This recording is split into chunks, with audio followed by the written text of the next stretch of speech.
popular, it is the fundamentally right thing to do for our students and for the families of Virginia and for the future of Virginia. So please join me and rise in welcoming to the podium our 74th Governor of the Commonwealth of Virginia, Glenn Youngkin.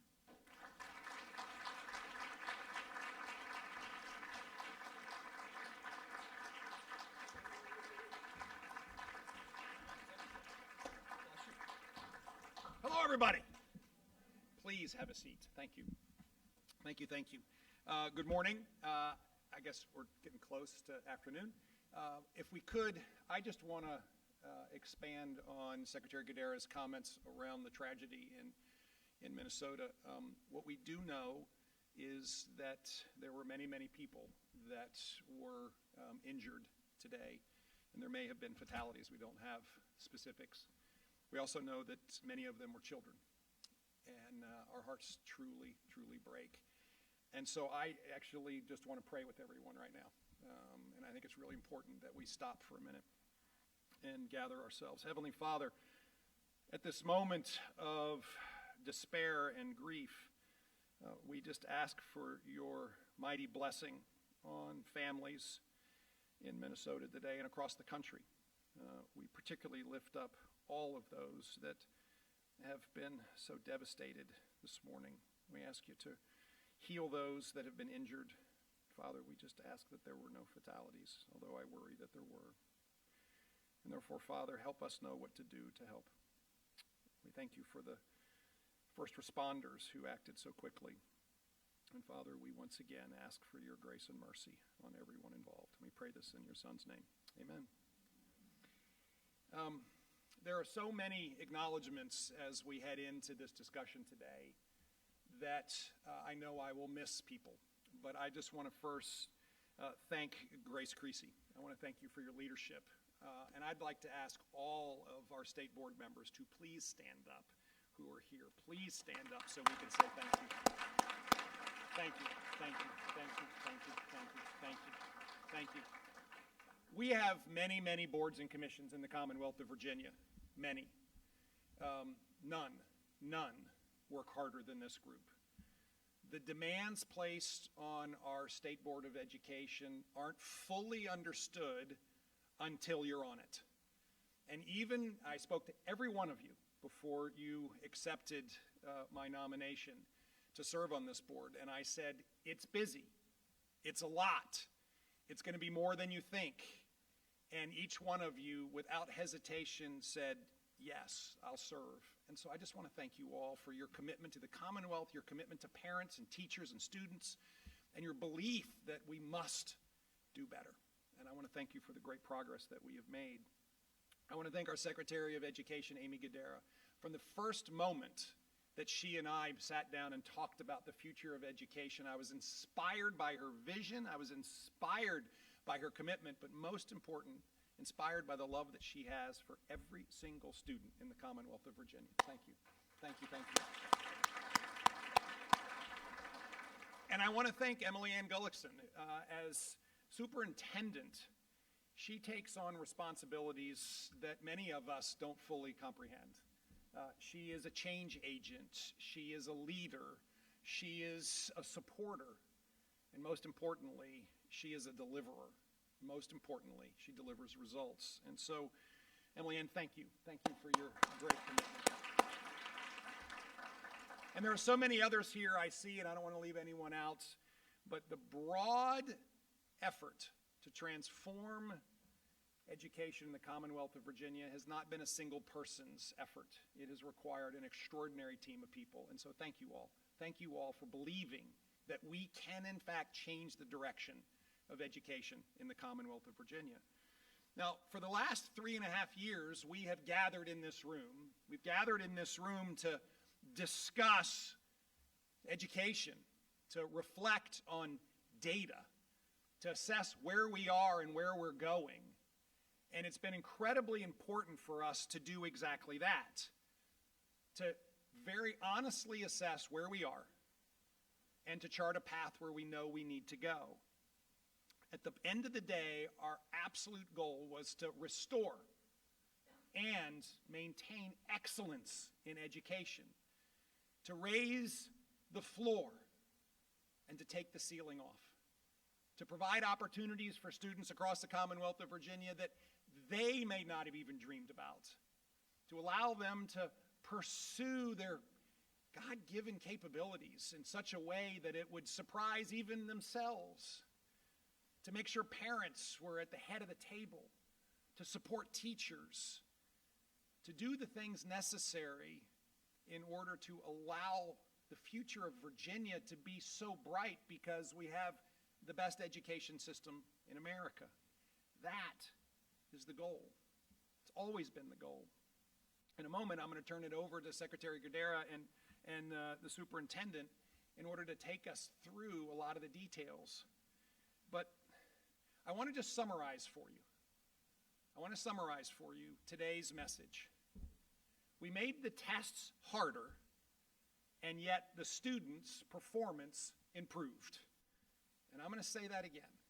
We made the tests harder, and the students' performance improved. That is a testament to the capabilities of Virginia students. When we set high expectations, the results improve. When we expect more from our students, they will deliver more. It is that fundamental belief that I think is the foundation of the future of education. Expect a lot, and we will get a lot. And then let's go to work to put the scaffolding around that, to deliver it. I was thinking earlier, we raised the bar, and students met the challenge. That is so exciting. But we had great confidence in that basic truth because Virginia students are excellent. Virginia students are ambitious. Virginia students deserve the kinds of education that I believe the Commonwealth is now providing. Now, delivering on this clear expectation of excellence is more than changing a test, and it's more than passing one bill. It requires a comprehensive approach. And what I want to do is start with a bit of a journey to remind everybody where we came from. You see, there were decisions made by adults that impacted our students. There was a decision to systematically dismantle expectations of excellence. And there was a decision made to, in fact, have schools closed for a prolonged, unnecessary period of time during the pandemic. Those two decisions manifested themselves in Virginia students suffering the largest learning loss in the country. Fourth grade reading and math tests demonstrated it. It was a foundational decision to reduce expectations, to expect less out of our students, to make people feel better because the test scores were arbitrarily higher, to not hold schools accountable with transparency, which had already taken Virginia students from being basically some of the best students in America superior to average. Virginia students aren't average, they're excellent.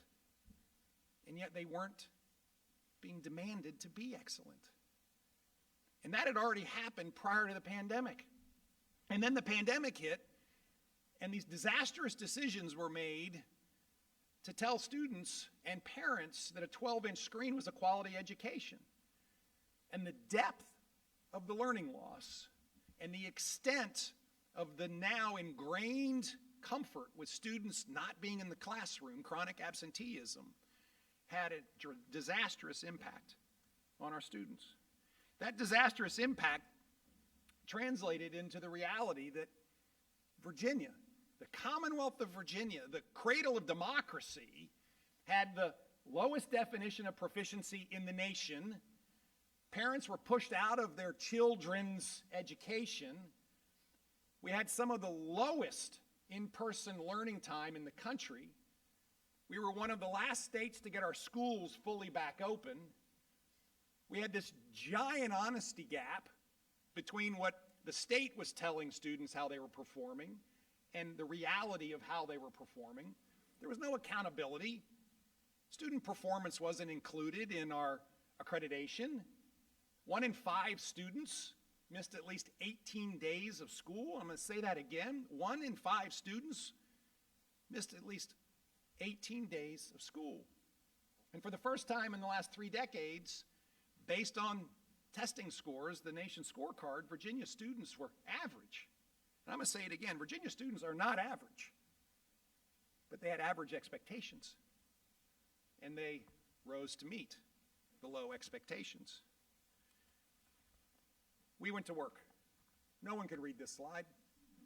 And the reason is there are so many elements to it, so many elements that underpin a basic truth, that there is no single program, there is no single bill, there is no single person who can transform education in the Commonwealth of Virginia. And let me be very, very clear. We have to do it all.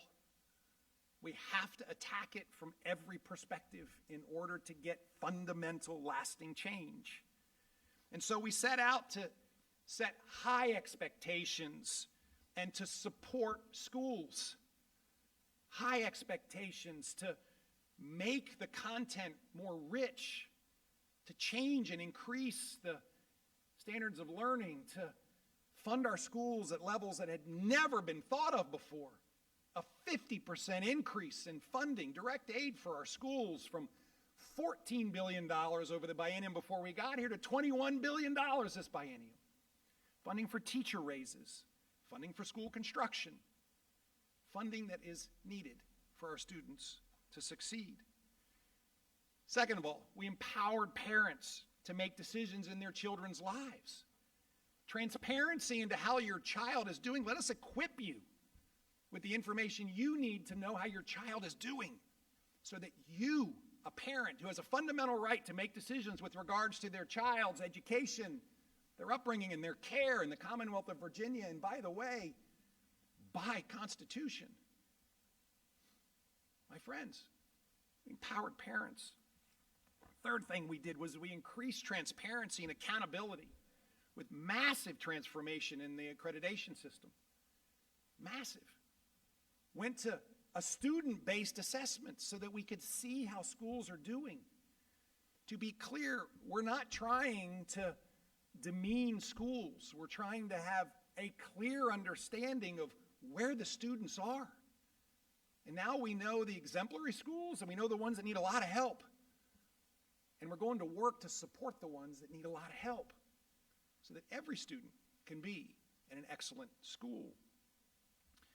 We went to work to combat learning loss in the chronic absenteeism, and all in Virginia was transformational in its own right.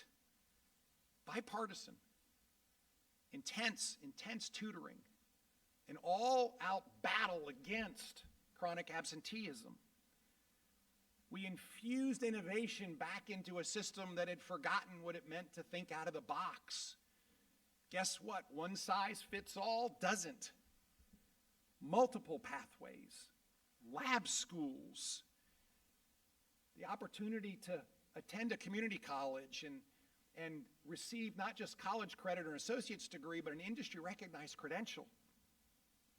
We went to work to support the students. Bell-to-bell, cell phone-free education. Child care that is literally the leading light in America on how parent choice-driven partnerships work.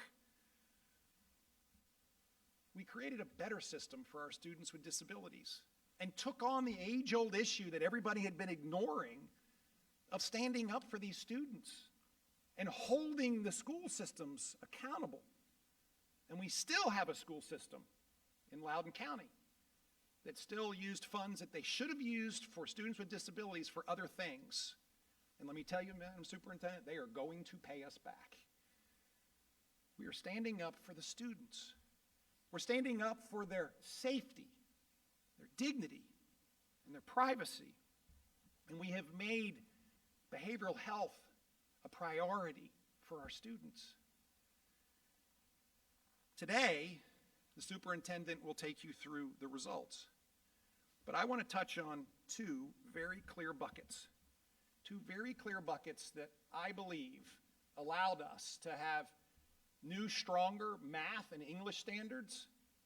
We made the tests more rigorous so that students can demonstrate mastery of subjects. By the way, if you can't read, you can't read. There are absolutes in this world of education. We're going to make sure that more students are taking advanced math. We are making sure that students have access to dual enrollment so they could take college courses and, yes, earn industry-recognized credentials and go straight to work. And, of course, the instructional material needed to be of much higher quality. All in Virginia, as I said, was transformational. $418 million in direct support for school divisions over a 3-year period. And we're still in that 3-year period, still working, still making sure that those students who need the direct support the most can get it. High-intensity tutoring in math and reading. High intensity. That's a very important word. That's concentrated.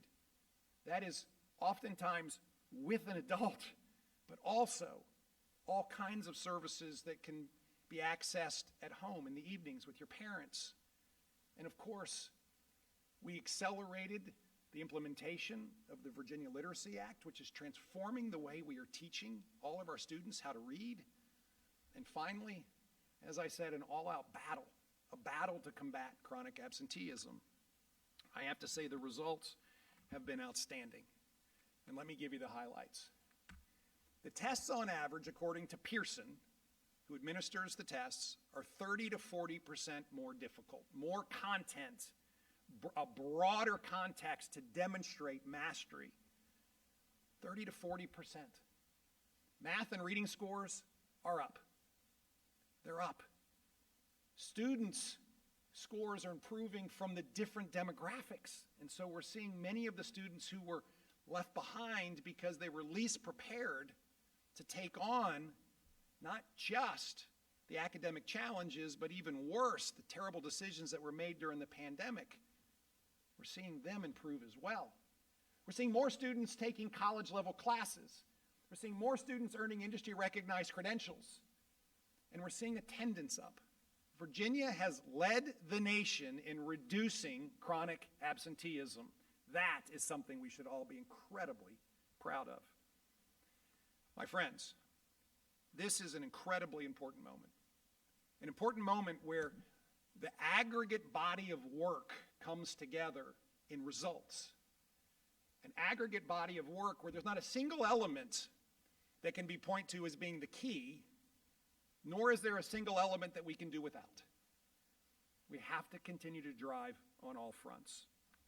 That, my friends, is why today we are seeing what is being delivered to Virginia students once again restore excellence. Now, the next step for us, of course, is to close the honesty gap. That's our next step. And I know our State Board of Education is taking on this to re-benchmark what is the definition of proficiency. We now have transparent data, hard tests, and scores improving. And now we have to re-benchmark in order to make sure we understand that proficiency means mastery, the ability to progress, readiness, so that a student can perform at the next level of demands. That is going to be very important work. I understand you're going to get it done by yesterday. They did laugh at least. It's really important work for us to finish. But now we have the platform to do it. The platform to see the old system against the new system. The platform to see that our students, when we expect more from them, they actually do more and deliver more. My friends, that is what's so exciting. And therefore, there's still so much work to do. We are just starting on this journey where excellence is restored, expectations are high, and that parents and teachers and students and administrators have locked arm in order to deliver an extraordinary education for every single Virginia student. And so with that, It's my pleasure to introduce our Secretary of Education, Amy Goodere.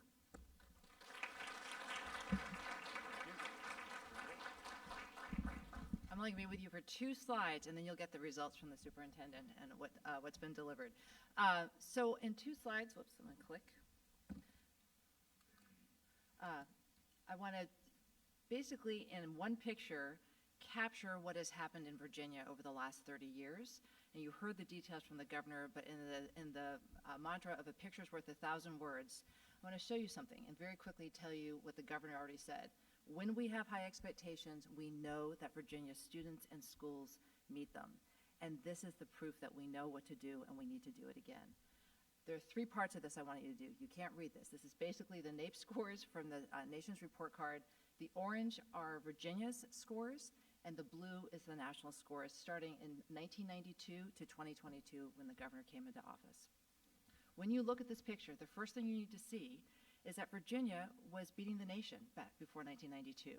And something horrific happened, and we went below the national average on the nation's report card. And at that point, leaders across partisan lines, across all levels of government, business, industry, communities came together and said, not in Virginia. This is Virginia.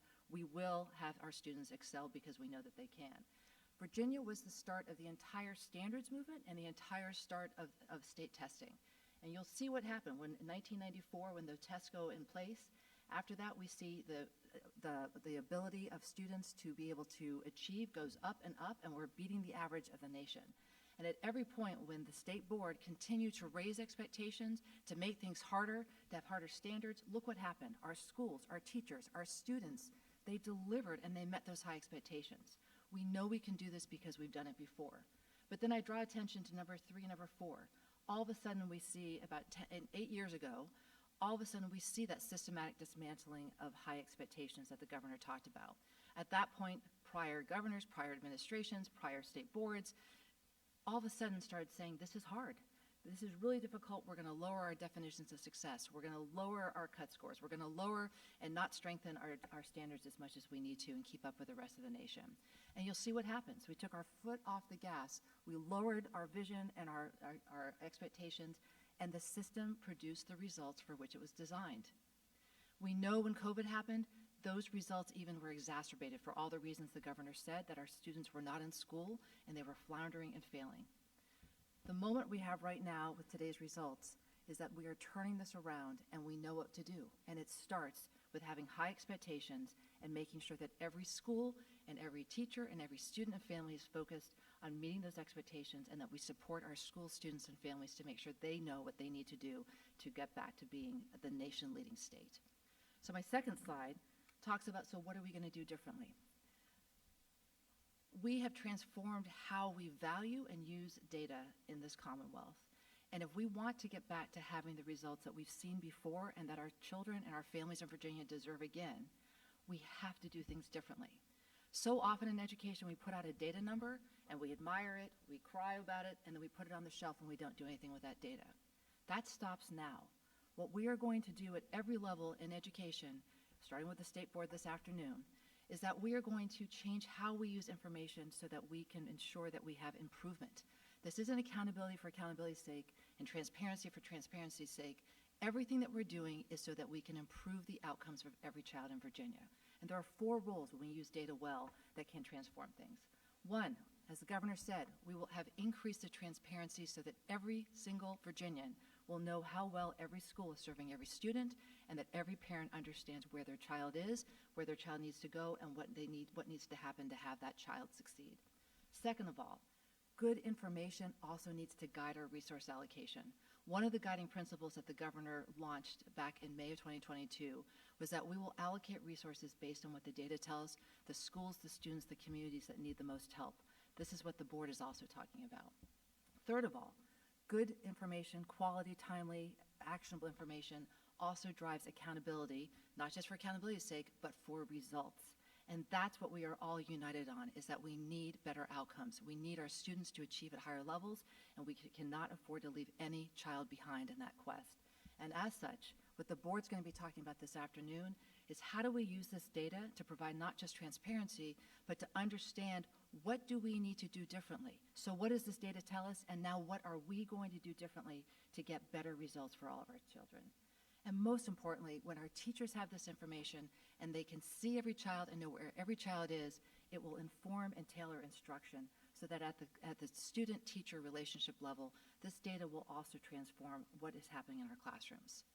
This is what we're going to do. This is what the state board's going to do. This is what they're going to talk about, how to support divisions, so that this conversation about using differently to inform improvement efforts and better results is happening in every classroom, in every school, in every division in Virginia. And there's no stopping Virginia when we support our students in our schools. So thank you for being part of this. All of you in this room have played a role in it. It's now my pleasure to introduce and welcome our State Superintendent, Emily Ann Gullickson, to present the results. Great. All right. I get the fun part. Well, first, thank you, Governor and Secretary. And it is so exciting to be up here because the comprehensive plan that the Governor outlined is working. And when we say all in Virginia, I just want to remind those tuning in who are not in the room that we really meant all in. Our communities have risen to the occasion, from our board leadership and General Assembly, changing laws to make it more flexible for how we approach our teaching, to empowering teachers, our instructional coaches, jumping at changing how they teach reading, how they deliver, our athletic coaches, our nonprofit partners, our after-school providers, before-school providers, Saturday school teachers, faith leaders, employers, business leaders, everyone coming around our students, and it's working. And so I have had the privilege of getting to share Virginia's plan across the country, and others are now learning how to do the all-in approach. So in addition to the Literacy Act and our high-intensity tutoring, we are seeing it on the ground before school, after school, during school, thinking differently about bell time and schedule time, and it's working just with our own state personalized learning platforms for math and reading. We've already impacted nearly 500,000 students just in this last school year, and more have signed up for this school year. And almost every few weeks, our COO and I get a new all-in budget modification plan grounded in data around how can we better deliver the finances we have for this third year to work even better for our students. And so the most successful effort we have seen is our Attendance Matters campaign. And here you go. We were at over 20% of our students, as you heard from the governor, and we are now down to 14.8. One of the exciting elements that Virginia did that other states are now quickly trying to replicate is embrace flexible instructional time. And our principals and our teachers and our instructional coaches and our superintendents have jumped at that opportunity to not just say a student is absent, but how can we invest additional direct instruction time. When we were with you all last year, we were at 16.1%, a huge drop from just 1 year prior. But our amazing educators put in time, talent, effort, resources, and our ending year result with that flexible instructional time got us down to 15.7%. They've continued the efforts, and now we are thrilled. We are at 14.8%. Virginia is one of the states that made a commitment. We want to hit a 50% reduction in 5 years, 26% drop in 2. It's pretty fantastic. We're well on the way, and we've got more work to do. A few bright spots I wanted to recognize.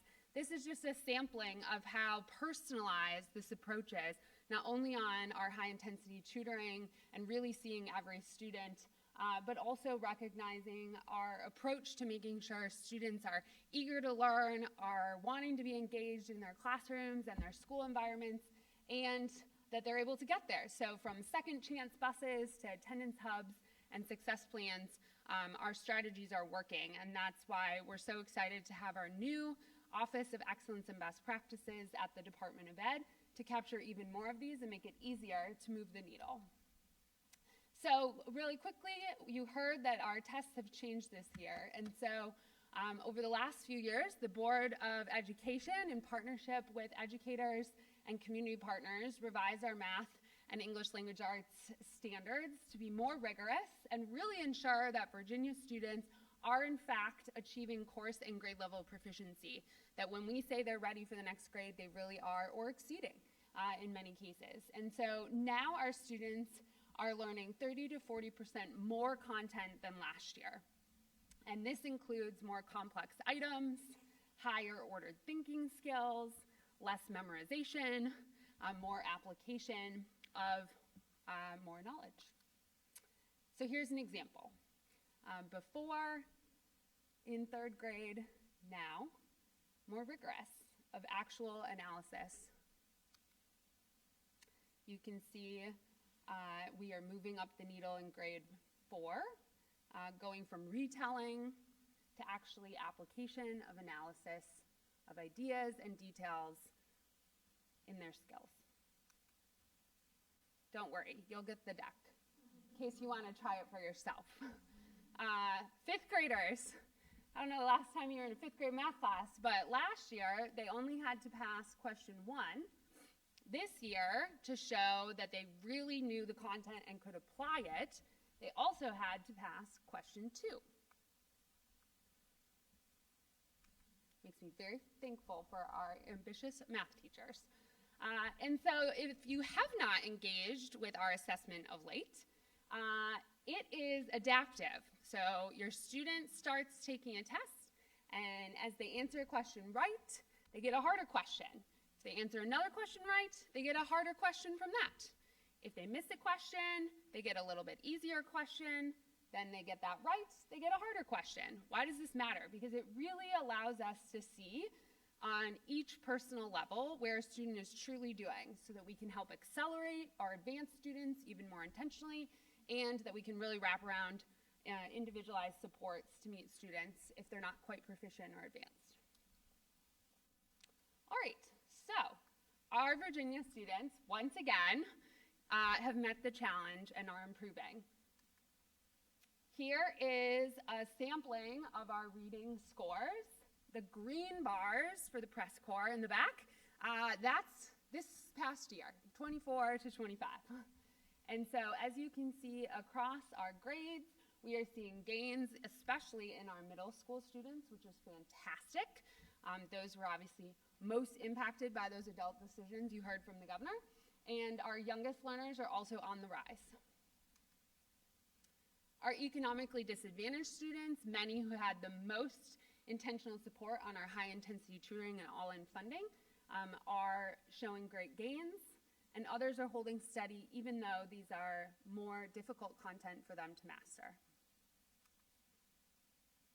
You can see this across student groups as well, where our students through grades 3 through 8 are improving on this more difficult test. Here's a more comprehensive breakdown. So one of the things that's really exciting about this particular board and all of our educators in the field is that we're really focused on seeing every student. And so you can see at the top where in some of our grades, we're really growing those advanced learners and pushing the bar on what we expect for those at the highest levels. We can also see our below basic students. You actually want to see that as we are of less students getting into below basic, moving into that next level of basic, then more students moving into proficient, and ultimately more students moving into advanced. All right. Math, also having students improve. And so we are so proud to see some of these major gains. If you have a 5th grade math teacher in your life, you should definitely give them a high five. They deserve it. They have put in the time, attention, and we are seeing major overhaul in that student learning. And once again, great gains across our student levels. Once again, those students who we really targeted with our all-in investments and high-intensity tutoring are making gains, and we're on the right trajectory. We certainly have a lot more supports, so don't want to suggest that we've met the mark yet, but we are moving in the right needle, and that is from all of the time, dedication, and high expectations that we've seen from our school communities. And once again, you can see across our student groups that students are rising to the occasion of higher expectations and really showing improvement.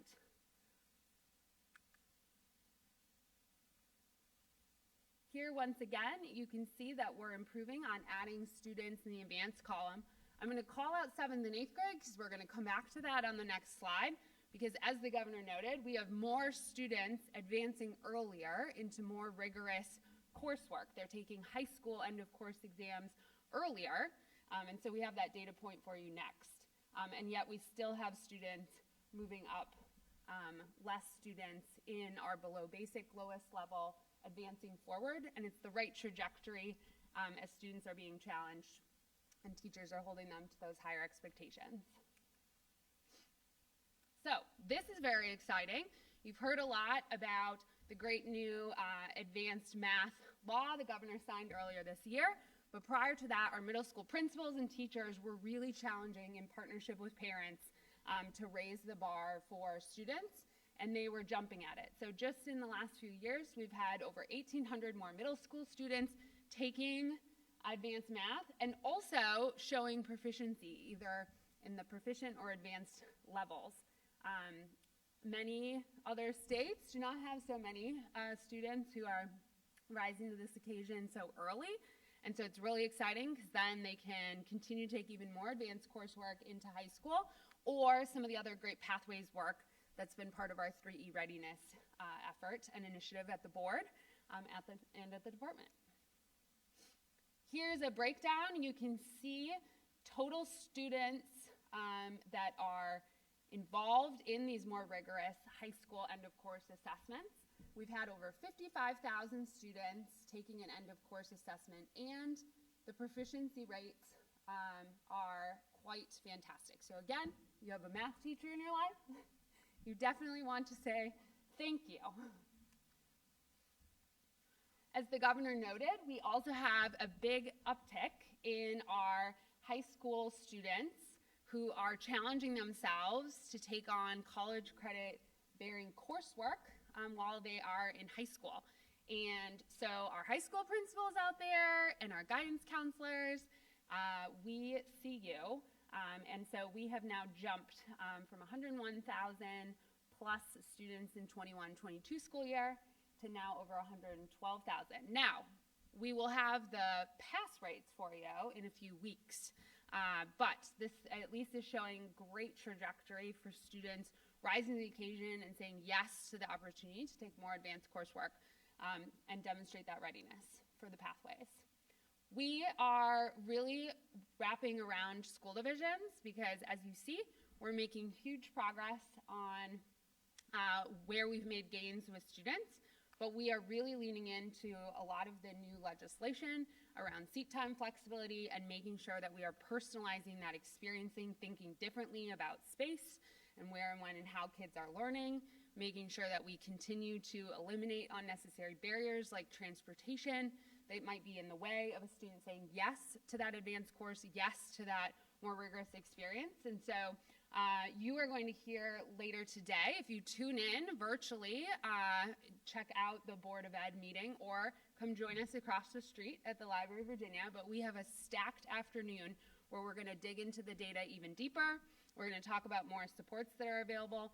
And those supports are not just going to be for our lowest performing students who need that extra wraparound support, but also looking at how do we scale and replicate what's working so that we can really accelerate for our advanced and already proficient students to make sure they're also moving forward.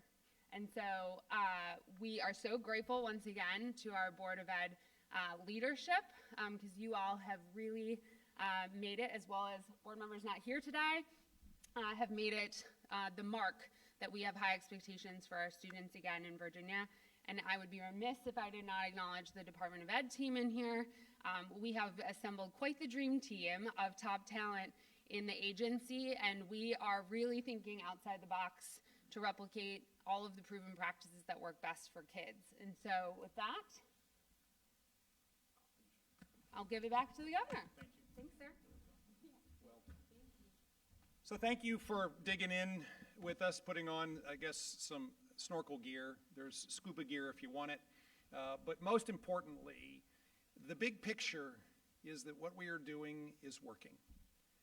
What we collectively aspire for our children to have the best education opportunity in the nation is being realized.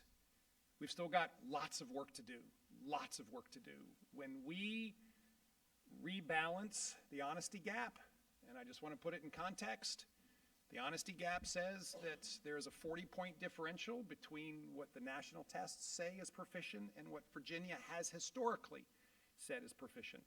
We're going to recognize that we still have a long way to go. But now we know where we are, and we have the tools in place, and we've seen students and parents and educators using those tools, and we have seen great progress. And therefore, I am optimistic that when we continue on this great path of restoring excellence in education in the Commonwealth of Virginia, we will continue to see results improve and results improve so that Virginia clearly is leading. You see, as Virginians, we don't follow, we lead. From the foundation of this great nation, America was made in Virginia. And therefore, I look forward to us also demonstrating again that the future of public education for America was made in Virginia. God bless you all. God bless our children. God bless their teachers and their parents as everyone is back fully into school. And most importantly, thank you all for your commitment to this great journey we are on to make Virginia the very best place to live and work and raise a family, and for your children to get the best education in America. God bless you all, and thank you.